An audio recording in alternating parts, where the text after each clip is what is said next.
Shalom Aleihim, saudara-saudara yang dikasihi Tuhan Yesus Kristus. Salam sejahtera buat saudara semua dimanapun saudara berada. Damai sejahtera kiranya melimpahi saudara-saudara. Saat teduh ini saya buat Jumat 19 April 2024. Jadi mohon maaf apabila tidak sesuai dengan saat teduh kita hari ini. Firman Tuhan dalam Kisah Para Rasul 2 ayat yang pertama sampai dengan yang kelima. Ketika tiba hari Pentakosta, semua orang percaya berkumpul di satu tempat. Tiba-tiba turunlah dari langit suatu bunyi seperti tiupan angin keras yang memenuhi seluruh rumah di mana mereka duduk. Dan tampaklah kepada mereka lidah-lidah seperti nyala api yang bertebaran dan hinggap pada mereka masing-masing. Maka penuhlah mereka dengan Roh Kudus, lalu mereka mulai berkata-kata dalam bahasa-bahasa lain seperti yang diberikan oleh Roh itu kepada mereka untuk mengatakannya. Waktu itu di Yerusalem diam orang-orang Yahudi yang saleh dari segala bangsa di bawah kolong langit. Apa itu Pentakosta? Dalam Perjanjian Lama, Pentakosta adalah perayaan umat Israel zaman dulu yang dirayakan pada hari ke-50 sesudah Paskah, yaitu keluarnya umat Tuhan dari perbudakan tanah Mesir. Pada hari itu umat merayakan dua hal, yaitu kebaikan Allah karena panen yang berhasil dan pemberian hukum Taurat kepada Musa. Dalam Perjanjian Baru, ketika tiba hari Pentakosta, Roh Kudus turun tercurah kepada para murid dan mereka berkumpul untuk memenuhi perintah Tuhan. Saat itu mereka berada dalam kondisi ketakutan. Mereka tidak berani menceritakan situasi kepada orang luar. Hari itu semua berubah. Tiba-tiba terdengar bunyi tiupan angin keras di sekeliling rumah itu. Dan terlihat lidah-lidah seperti nyala api bertebaran dan hinggap pada setiap orang yang ada di sana. Itulah Roh Kudus yang menguasai mereka dan memampukan mereka berkata-kata dalam pelbagai bahasa lain. Turunnya Roh Kudus memungkinkan para rasul berkata-kata dalam bahasa-bahasa asing yang sebelumnya belum pernah mereka pelajari. Karunia dan kehadiran Roh Kudus ini tidak membuat para rasul asyik dengan kerohanian mereka sendiri. Sebaliknya, mereka makin giat dalam memberitakan Injil dan menjadi saksi bagi banyak orang. Nas ini memberikan suatu gambaran yang sederhana. Roh Kudus turun kepada para rasul sehingga mereka memberitakan perbuatan-perbuatan besar yang Allah lakukan kepada banyak orang lain.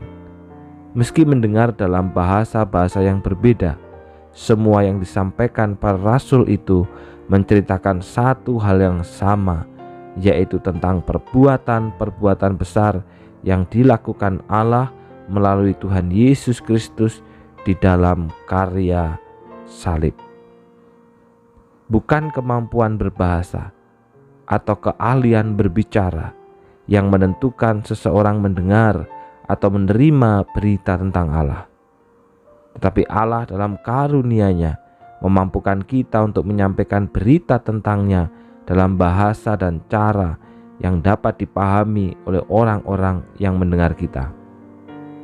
Salah satu tanda sejati hadirnya Roh Kudus dalam diri seseorang adalah hadirnya kesediaan dan kemauan untuk menjangkau orang lain, terutama demi mengabarkan Injil. Tidak bisa tidak, bukan asyik dengan kerohanian sendiri, asyik memikirkan diri sendiri, asyik dengan gereja sendiri, tetapi giat dalam pemberitaan Injil dan pemuritan. Mari kita berdoa. Bapa yang di surga, kami bersyukur karena kami kembali diingatkan tentang makna daripada Pentakosta. Selama ini kami berpikir bahwa ketika Tuhan berikan Roh Kudus itu, maka kami akan asyik dengan kerohanian kami sendiri. kami hanya memikirkan diri kami. Tetapi hari ini firman-Mu mengingatkan kami bahwa salah satu tanda sejati hadirnya Roh Kudus dalam diri seseorang adalah hadirnya kesediaan dan kemauan untuk menjangkau orang lain, untuk memberitakan Injil, untuk menjadi kabar baik bagi orang-orang yang berdosa. Karena itu Bapa, tolonglah setiap kami.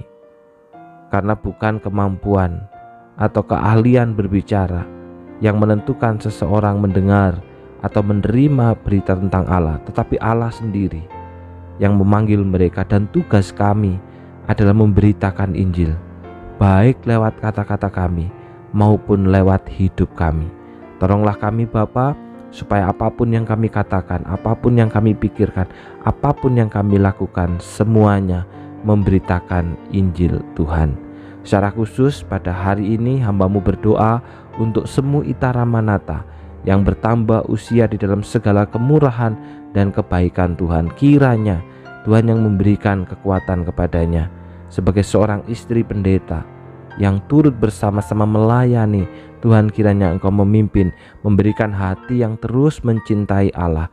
Demikian juga Bapa, di dalam masa-masa kehamilan ini kiranya juga Tuhan menolong supaya semuanya pun juga dalam keadaan baik dan sehat. Baik Semu Ita, baik juga si baby dalam keadaan sehat oleh karena pertolongan dan kasih Tuhan.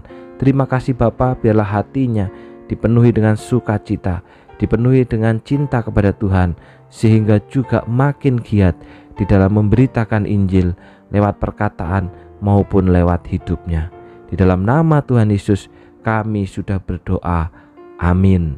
Selamat ulang tahun untuk Semu Ita Ramanata. Kiranya makin giat juga di dalam pemberitaan Injil Tuhan. Tuhan memberkati.